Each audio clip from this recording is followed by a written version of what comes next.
ধরা 26,000 চাকরি বাতিল মামলায় যে রায় দিয়েছে সুপ্রিম কোর্ট, তার মাঝে একটি ভিডিও আমাদের মুখ্যমন্ত্রী মহাশয়ার ভাইরাল হয়েছে, যা দেখার পরে মনে হচ্ছে যে যারা যোগ্য তারা এখনও কেন অনশনে বসছে না, তারা কেন এখনও মরণ আন্দোলন করছেন না, আর যারা অযোগ্য বলে বলা হচ্ছে তারাই বা কেন চুপ করে বসে আছেন। বন্ধুরা, এই ভিডিওতে যে কথা তিনি বলছেন তা শোনার পরে 26,000 পরিবারের লক্ষ লক্ষ মানুষের পায়ের তলার মাটি কিন্তু সরে যেতে বসেছে। বন্ধুরা, কি বলছেন তিনি? বলছেন 26,000 চাকরি প্রার্থী আজ প্রত্যেকে মুখে কুলুপ এঁটেছেন। নির্বাচনী জনসভার একটি প্রচারে তাকে বলতে শোনা যাচ্ছে যে 26,000 যে চাকরি প্রার্থীরা, যে চাকরিজীবীরা চাকরি হারিয়েছে, তারা নাকি মুখে কুলুপ এঁটে বসে আছেন, তারা চুপ করে আছেন, তারা কারো নাম বলছেন না। তিনি বলেছেন আরও যে কে কত টাকা দিয়েছেন, কে কত দিয়েছেন সেই নাম আমাকে বলে দিন, মানে মুখ্যমন্ত্রী সাহেবাকে বলে দিন, তাহলে তিনি কারো চাকরি তো যাবেই না, উল্টো যাকে টাকা দেওয়া হয়েছে তাকে জেলে পোড়ার ব্যবস্থা করবেন।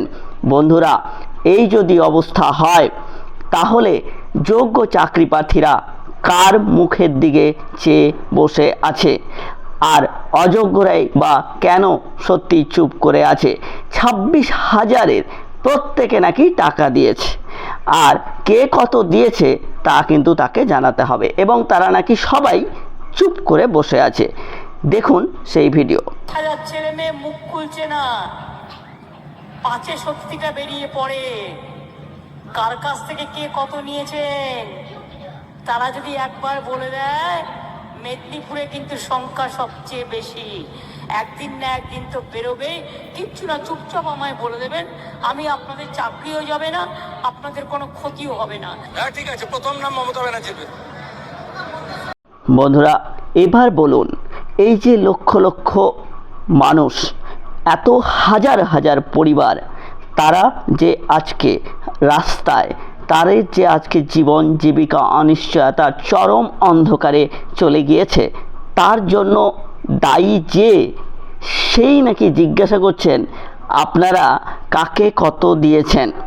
অদ্ভুত সমাপতন। আমাদের রাজ্যের যা অবস্থা তাতে মনে হচ্ছে যে এ এক অদ্ভুত সমাপতন। তার কারণ, যারা এই কাজের জন্য সংবিধান প্রদত্ত ক্ষমতা সম্পন্ন, যারা এই কাজের দায়িত্বভার নিয়েছিলেন, ঠিক তারাই উল্টে বলছেন যে কে কত দিয়েছেন, কাকে কত দিয়েছেন, মানে কলমে তিনি স্বীকার করে নিচ্ছেন যে দুর্নীতি হয়েছে, প্রত্যেকে টাকা দিয়েছে, এবং এই কথা স্বীকার করে নেন যদি তিনি সুপ্রিম কোর্টে গিয়ে, তাহলে এই প্যানেলটাকে বাঁচায় কার সাধ্যি?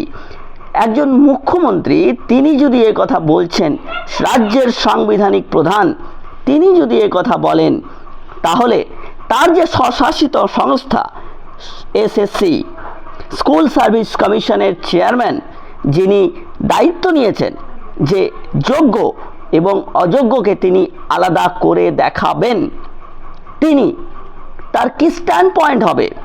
তিনি কি সত্যি যোগ্যদের অযোগ্যদের থেকে আলাদা করবার বিন্দুমাত্র প্রয়াস দেখাবেন? যেখানে রাজ্যের সাংবিধানিক প্রধান, তিনি ভাষণে বলছেন এই 26,000 কে কত দিয়েছেন তা আমাকে জানিয়ে দিন, তাহলে আপনাদের চাকরিটা থেকে যাবে। তো বন্ধুরা, যারা যোগ্য, নিজেদের ক্ষমতায় চাকরিটা গ্রহণ করেছিলেন, তাদেরকে উদ্দেশ্য করে বলছি, আপনারা 25,000 একসঙ্গে একত্রিত হতে পারছেন না, এক ছাতার তলায় থাকতে পারছেন না, আন্দোলনও করতে পারছেন না, এসএসসির উপর চাপ প্রয়োগ করা তো দূরের কথা, আপনারা কোনো ছোট ছোট দলে ভাগ হয়ে দু একটা ডেপুটেশন দিচ্ছেন, ভাবছেন এটাতেই কাজ হবে, আর তাকিয়ে রয়েছেন সুপ্রিম কোর্টের দিকে। সুপ্রিম কোর্ট কিন্তু বলে দিয়েছে, যদি যোগ্য অযোগ্য আলাদা করা যায় তবেই কিন্তু এই প্যানেল বাঁচবে। বন্ধুরা, বল আপনাদের কোর্টে। আন্দোলন অবশ্যম্ভাবী হয়ে উঠেছে, আর ঘরে বসে থাকার সময় নেই। আর যারা অযোগ্য বলছেন, যাদের সাদা খাতা, ট্যাম্পারিং, প্যানেল বহির্ভূত নাম, এদের ক্ষেত্রে যাদেরকে সত্যি টাকা দিয়েছে বা ক্যাশ ও কাইন্ড হোয়াটএভার, তারা চুপ করে বসে থাকবেন না। দাবি করুন, যে অন্যায় তারা করেছেন সংবিধানের দায়িত্ব নিয়ে, সাংবিধানিক পদে বসে, সে অন্যায় করবার অধিকার তাদেরকে সংবিধান দেয় না। তাদের কাছে দাবি করুন। আর সর্বোপরি বলি, এই ভিডিওতে যে ক্লিপটি দেখানো হয়েছে সেটি একটি ভাইরাল ভিডিও। এর সত্যতা এই চ্যানেল কিন্তু বিচার করেনি। তবে যদি এটি সত্যি হয় তাহলে পরিস্থিতি সত্যিই খুব জটিল। ধন্যবাদ, দেখতে থাকুন।